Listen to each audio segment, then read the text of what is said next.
Pois é, começando o primeiro plano desta segunda-feira, 8 de março, Dia Internacional da Mulher. A gente traz análises sobre o tema, a gente fala um pouco disso, porque a gente precisa mesmo falar. A gente precisa mesmo continuar lutando, resistindo para que a gente possa existir, já que tem tantas mulheres sumindo no mapa graças a essa violência, ao machismo estrutural em que somos submetidas.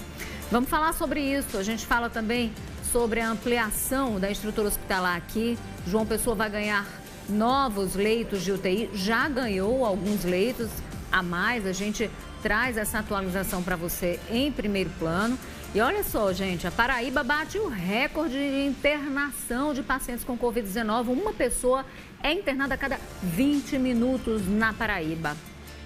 Ainda falando de 8 de março, as mulheres representam quase metade dos empreendedores aqui do estado. Pois é, a pandemia fez com que muita gente ficasse desempregada, muitas de nós ficassem desempregadas, e aí a alternativa foi tentar empreender.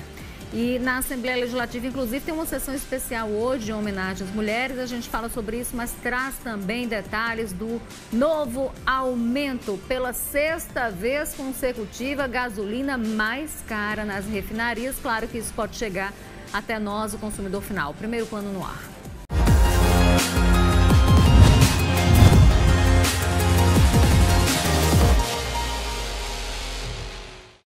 Olha, a gente começa esta edição com uma reflexão.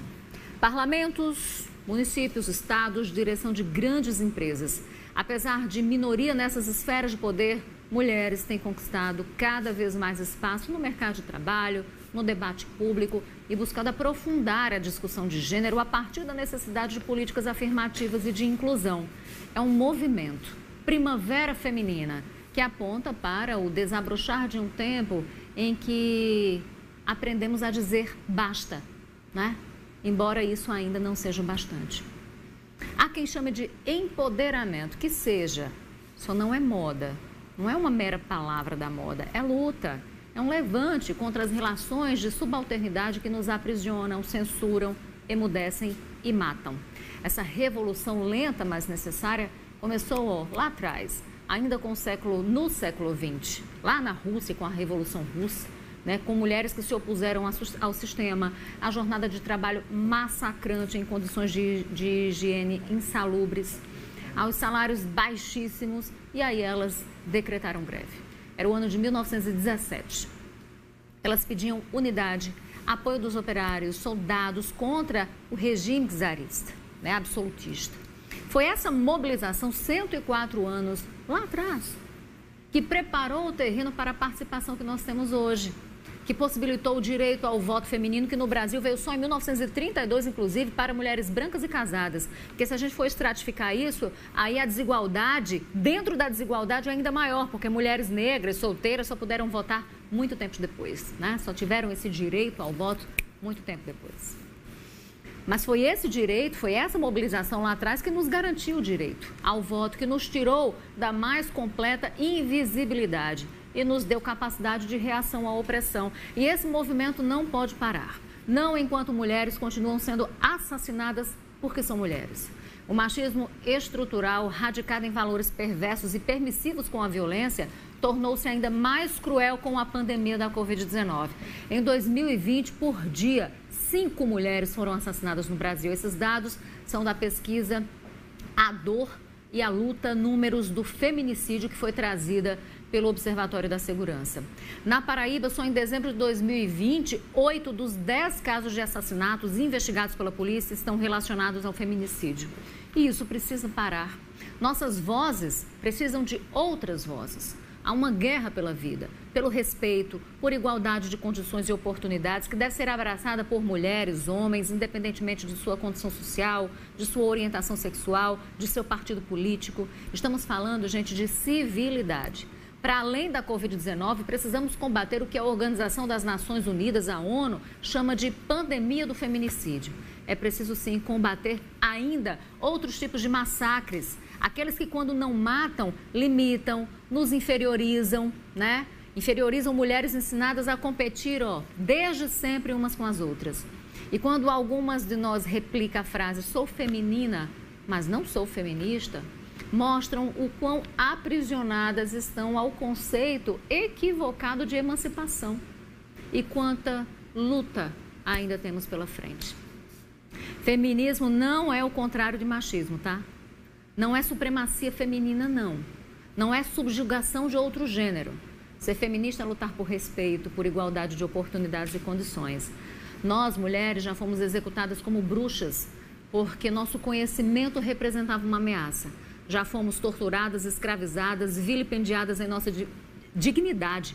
Já fomos tratadas como mercadoria, como objeto e ainda somos. Representação fiel disso, quer ver? Em dezembro do ano passado, na Assembleia Legislativa de São Paulo, o deputado Fernando Cury, do Cidadania, passou a mão no seio da deputada Isa Pena, do PSOL, durante uma sessão.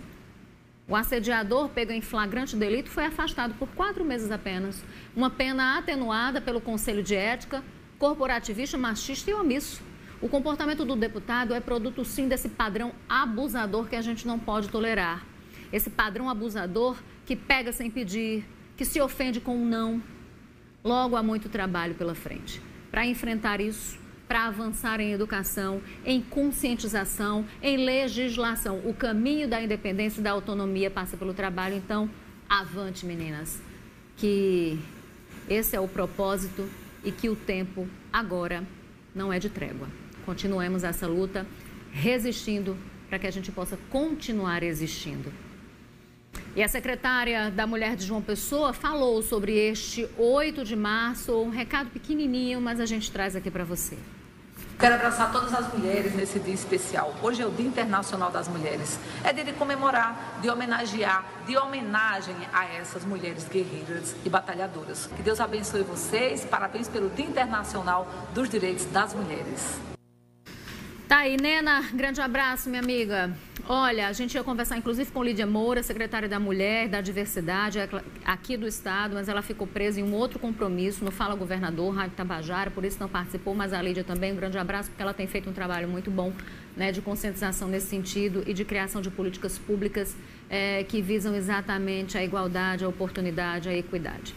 Olha, a Assembleia Legislativa da Paraíba realiza daqui a pouquinho uma sessão especial em alusão ao Dia Internacional da Mulher. O evento vai ser feito de forma remota, por meio de uma videoconferência. Mulheres que prestaram importantes serviços à Paraíba vão ser homenageadas pelo Poder Legislativo aqui do Estado. E, além disso, a sessão vai servir também para destacar as conquistas, né, femininas, discutir desafios e debater políticas públicas em prol da mulher do Estado, políticas e avanços que precisam de todos, mulheres, homens, envolvidos nisso, porque a gente só avança quando todo mundo cresce junto. E parlamentares paraibanas participam de homenagens no Dia da Mulher no Congresso Nacional, apoiam pautas de votação que destinam recursos também para as mulheres. Quem traz os detalhes para a gente é Fernanda Martinelli, direto de Brasília. Boa tarde. As homenagens ao Dia Internacional da Mulher já começam a acontecer no Congresso Nacional. A data, dedicada à luta das mulheres em todo o mundo, terá destaque tanto na Câmara quanto no Senado, através de sessões solenes e da prioridade de votação de projetos relacionados à pauta feminina, debatendo temas como mais investimentos na saúde e, principalmente, a aprovação de propostas que combatem os números de violência contra a mulher em todo o país. Na bancada paraibana, temos 13 representantes, a deputada Edna Henrique, na Câmara Federal, e as senadoras Nilda Gondim e Daniela Ribeiro, no Senado da República. As parlamentares sempre estão presentes nas reuniões e nas decisões da bancada que definem melhorias para a população paraibana. De acordo com a coordenadora da bancada feminina na Câmara, a deputada federal professora Dorinha, o foco tem se voltado para os debates relacionados principalmente à segurança das mulheres nesse momento de isolamento social por causa da pandemia da Covid-19. Projetos de lei vinculados à participação política, à maior inserção, à busca dos 30% do financiamento, foi uma consulta feita por várias parlamentares. Então, esse trabalho focado neste tema, na saúde e, logicamente, na questão da violência, e não só como medida penal, não só para ampliação o aprimoramento da Lei Maria da Penha, mas também recursos, como nós votamos em novembro, a garantia de 5% do Fundo Nacional de Segurança Pública, ser carimbado para ações de política da violência contra a mulher. Também agora na Comissão de Orçamento, nós temos uma mulher presidindo essa comissão e uma das emendas dessa Comissão de Orçamento foi para a segurança pública, também para focar, para dar condição para que estados e municípios melhorem a rede de proteção e de combate à violência contra a mulher. É isso aí, olha, as mulheres são as mais afetadas pela pandemia da Covid-19, com desemprego e com o acúmulo de tarefas. E essa afirmação, inclusive, é da CEPA, que é a Comissão Econômica para a América Latina e o Caribe. Atingidas em cheio pela crise sanitária, que se transforma em crise econômica, crise social, crise política, crise de humanidade também, né? Bem, a saída para muitas de nós foi abrir o próprio negócio. E aqui na Paraíba, o empreendedorismo feminino cresceu. Hoje, nós somos quase metade do número de empreendedores de todo o estado. Quem explica melhor essa história para a gente é a gerente de educação empreendedora do Sebrae. A gente percebe que as mulheres têm conseguido galgar muito mais no setor produtivo. Isso realmente nos mostra o número de mulheres que vem empreendendo no nosso país. Nós hoje já somos 46% das mulheres que empreendem neste país. Em 2020, mesmo um ano extremamente difícil, que todos nós passamos por dificuldades de isolamento, e esse isolamento fez com que a gente também repensasse algumas atividades, mas mesmo assim nós tivemos um avanço no que se trata de empreendedorismo feminino. 45% dos MEIs da Paraíba são mulheres, e isso nos mostra a capacidade de se reinventar e ressignificar suas vidas, mesmo quando tudo parece muito difícil. E isso, hoje, a gente percebe que as mulheres estão muito mais preocupadas em se preparar para poder alcançar bons resultados em seus negócios. E o Sebrae tem sido fundamental nisso, viu? Nessa qualificação, nessa preparação. É muito bom procurar o Sebrae para pegar, enfim, todos os conselhos e orientações antes de pensar em abrir um negócio. E é bom lembrar também que o fato da pessoa sair vendendo uma coxinha na rua, um pão, isso não torna ninguém empreendedor não, gente. Isso aí é a tentativa de subsistência mesmo, né? O empreendedorismo exige capacitação mesmo. Inclusive capital de giro para manter o negócio funcionando na dificuldade. Então, existe uma romantização muito grande disso, mas a gente precisa abrir os olhos, a gente precisa de economia forte, de fortalecimento, sim, das relações trabalhistas e, obviamente, de ainda mais qualificação para que mulheres e homens possam abrir seus próprios negócios, se este, de fato, for o caminho que eles escolherem, né? Olha, mudando de assunto agora, a Paraíba registrou neste domingo 1.218 novos casos da doença, 23 mortes, gente, 18 delas entre sábado e domingo. Ao todo, 4.679 é o número de mortos, né, aqui no estado. 229 mil pessoas já contraíram a doença, pouco mais de 165 mil conseguiram se recuperar. Você acompanha comigo na tela as informações que nos são disponibilizadas pela Secretaria de Saúde aqui do estado. Com relação à ocupação de leitos de UTI na Paraíba, 80% dos leitos de UTI adulto ocupados. Na região metropolitana de João Pessoa, a taxa de ocupação é de 88%. Em Campina Grande, na verdade, 70% dos leitos de UTI adulto ocupados, e no Sertão, 80%. Então, a gente está aí sempre com esses índices que são alarmantes. O Centro Estadual de Regulação Hospitalar informou que 73 pacientes foram internados nas últimas 24 horas. É recorde, viu? Desde o início da pandemia. E isso dá uma média de um paciente internado a cada 20 minutos, de gente precisando de leito, de enfermaria ou de UTI, precisando de um tratamento mais efetivo. Este foi o maior número, repito, de internações registrado em um único dia, desde o início da pandemia. Então, quando as autoridades sanitárias dizem cuidado, usem máscara, se cuidem, evitem aglomeração, a gente tem que parar de ser insubordinado e começar a entender que é o nosso comportamento que mata, que nos mata, né? Pode nos matar e pode matar outras pessoas. Nosso comportamento é fundamental, gente. E tem tanta gente negligenciando de forma irresponsável e muitas vezes criminosa. Criminosa sim, porque tem festas que estão sendo dadas por aí em pleno avanço da pandemia. A gente está sentindo que para na cadeia. Ou no mínimo ser colocado, sabe para quê? para cumprir medida cautelar limpando o leito de UTI de Covid. Sabe? Porque não é só a estrutura física que está comprometida. Os profissionais de saúde também já estão no limite, né? A gente precisa entender e ser um pouco humano e menos egoísta também. Deixar daquele comportamento que eu costumo falar, comportamento homicida e suicida. Agora a gente precisa, de fato, de compreensão, de colaboração, né? Bem, a única medida que a gente tem contra a Covid efetiva é a vacina, né? Enquanto não tem vacina, a gente precisa se proteger e ajudar a proteger os outros. Mas falando de vacinação, começou hoje, tá? A imunização dos idosos acima de 79 anos em João Pessoa. Para agilizar, inclusive, esse processo, a Prefeitura ampliou os locais de vacinação nos bairros. Quem vai trazer as informações para a gente é o repórter Matheus Souza.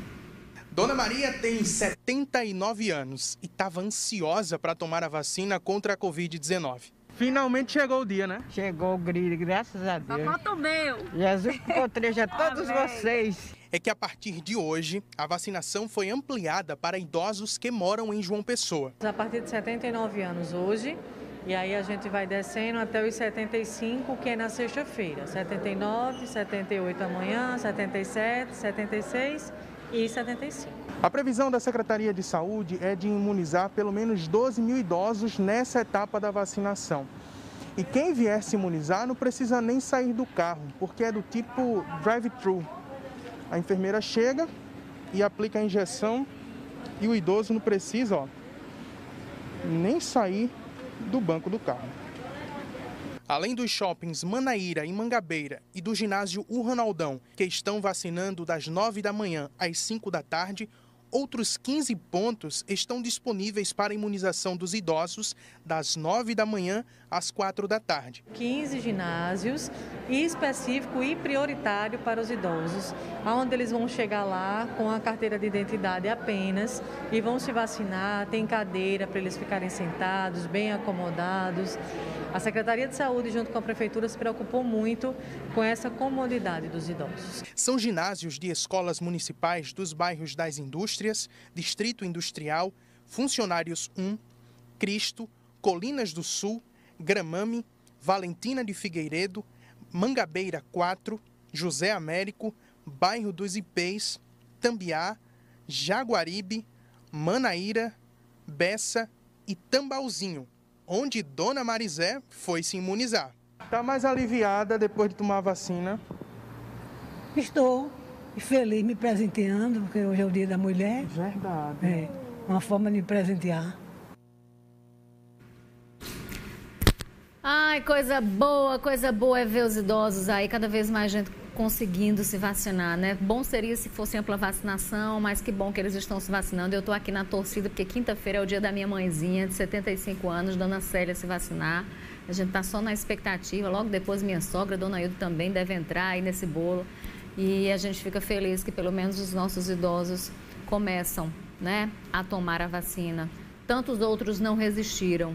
Elza Soares, a cantora, inclusive publicou, ela conseguiu tomar a segunda dose da vacina e ela disse assim, eu não consigo nem comemorar pelas outras que não conseguiram tomar antes de mim, mas a gente precisa ter esse olhar de empatia também nesse sentido de comemorar quem está conseguindo aí tomar a dose e se proteger desse vírus, né? Olha, e hoje pela manhã o vice-prefeito Léo Bezerra e o secretário de Saúde de João Pessoa fizeram um balanço das ações de combate à Covid por aqui. Entre as iniciativas está a ampliação da vacinação para os idosos acima dos 79 anos, né? E o aumento também de número de leitos de UTI, a aquisição de ambulâncias e de carros para agilizar esses serviços de imunização. Hoje iniciamos mais um plano de vacinação de 79 a 75 anos. E à medida que as vacinas estão chegando, nós vamos diminuindo essa faixa etária. Conseguimos 5 ambulâncias, 15 carros que chegaram na verdade ontem, para ajudar nesse plano de imunização e para ajudar nesse plano de salvar vidas. Quando recebemos a gestão, em 1º de janeiro, nós recebemos o Pronto Vida com 16 leitos de UTI e 10 leitos de UTI no Santa Isabel. Como os números ainda não eram relevantes, nós íamos sentindo, não tínhamos ocupação nem de 50%. Com o crescente aumento do números, já no início de fevereiro, em menos de 15 dias, saltamos de 10 leitos de UTI no Santa Isabel para 50. Com mais uma semana, ganhamos mais 10, 60, mais 10 leitos, chegando a 70 leitos de UTI no Santa Isabel. No Pronto Vida estamos com 20, com perspectiva de aumentarmos até o sábado para mais 25 leitos de UTI, chegaremos a 45 leitos, além de 17 leitos de UDC, que são leitos de unidades de decisão clínica, leitos constituídos por respirador, por monitor. Esses leitos estão espalhados em 4 UPAs e no Pronto Vida, para dar maior assistência àquele paciente que chega grave ou que, durante a internação, ele tem uma instabilização clínica, então ele é levado para esse leito de UDC. No balanço dos números de ontem, nós tivemos um nível de ocupação de 88% de leitos de UTI e 77% de leitos de enfermaria. Ou seja, não está faltando leito, ainda não está faltando leito, não temos essa informação. Pode até vir faltar, estamos trabalhando para que não falte leito, não falte assistência. Mas nesse momento não está faltando leito. Estamos torcendo para que esse número de contaminados venha a diminuir, mas temos que estar preparados para o pior. Espero que o pior não chegue nem tão cedo, apesar de nós estarmos no limite, tanto físico, mental. As equipes de saúde estão exaustas, que é um ano de luta. Agora, nessa terceira onda, que a gente chama de terceira onda, muito agudizado, com uma população diferente de tratamento, pessoas jovens atingidas, mais tempo no leito. E esse leito demora a esvaziar e tem que criar outros leitos. A nossa luta é grande. Olha, enquanto isso, em vídeo publicado nas redes sociais, o prefeito de Campina Grande, Bruno Cunha Lima, entrou em pé de guerra com o governo. Criticou as ações adotadas por João Azevedo, incluindo o rebaixamento da bandeira do município de amarela para laranja, de acordo com o Plano Novo Normal, e anunciou que por lá não vai ter lockdown não, a cidade não vai fechar. Bruno afirmou ainda que nunca fechou um leito de UTI ou de enfermaria desde o início da pandemia, né? E ele que segue dando continuidade à gestão de Romero Rodrigues, e aí ele fez essa afirmação e disse que isso foi fundamental para que a cidade não entrasse em colapso. Vamos assistir um pedacinho desse vídeo. Não vai ter lockdown em Campina, porque nós estamos questionando os dados, porque a reunião não foi decisiva, e eu quero aqui deixar claro uma coisa: nós não estamos simplesmente questionando uma mudança de bandeira. Isso não é birra política, não é a cidade batendo o pé. Na verdade, o que nós estamos questionando, e a cidade que está questionando isso, é como é que os pais e as mães de família, como é que as pessoas vão colocar comida na mesa no final do mês se tudo parar. O que a gente pode fazer é endurecer ainda mais o processo de fiscalização, endurecer ainda mais o processo de punição àqueles que não estão cumprindo, não estão fazendo a sua parte. Na última semana foi maciçamente divulgado pelo governo do estado, pelo Hospital das Clínicas, os 100% de lotação dos leitos de UTI do Hospital das Clínicas aqui em Campina, que é gerenciado pelo governo do estado. É verdade que eles atingiram um percentual elevado de ocupação, mas esqueceram de dizer que desses pacientes, apenas 17,9% são pacientes de Campina. Nós estamos aqui recebendo, mais uma vez, com muito orgulho, pacientes de outras cidades, pessoas de outras cidades, que inclusive uma parte desses pacientes vem da segunda macro-região, que é nossa obrigação. Outras cidades, a terceira macro-região no Sertão, a primeira macro-região, também tem enviado os pacientes para cá. E nós vamos continuar recebendo. Só tem um detalhe, que é isso que eu quero chamar a atenção e fazer a observação. Nós estamos recebendo pacientes de outras cidades porque o governo do estado foi incapaz de fazer planejamento eficiente em 12 meses de pandemia. Em 12 meses de pandemia não tiveram a capacidade de se antecipar aos fatos. Aqui em Campina nós nunca fechamos um único leito de pandemia em 12 meses, em um ano de pandemia. Nós nunca fechamos um leito de UTI. Dia 30 de junho de 2020, o primeiro pico da pandemia no Brasil, João Pessoa tinha leitos de UTI públicos, leitos públicos de UTI, 128 leitos públicos de UTI. No dia 19 de fevereiro de 2021, o início do segundo pico, agora, no início dessa crise mais grave que nós estamos vivendo, João Pessoa tinha 75 leitos públicos de UTI. Informação que foi combatida, né, que foi negada pelo vice-prefeito de João Pessoa na coletiva de hoje, o Léo Bezerra. Agora, quanto ao rebaixamento da bandeira do município, de acordo com o Plano Novo Normal do Estado, se deu pelo estágio crítico dos hospitais de Campina. Ontem, o Hospital de Clínicas, que é administrado pelo governo, atingiu 100% de ocupação dos leitos de UTI. São 60 leitos, todos eles de UTI, todos eles ocupados ontem, no final da noite de ontem, de acordo com a Secretaria de Saúde do Estado. Olha, mudando de assunto, termina hoje o prazo para pagar em cota única com 15% de desconto o Imposto Predial e Territorial Urbano, IPTU. A gente fala sobre isso já, depois do intervalo. Fica por aí.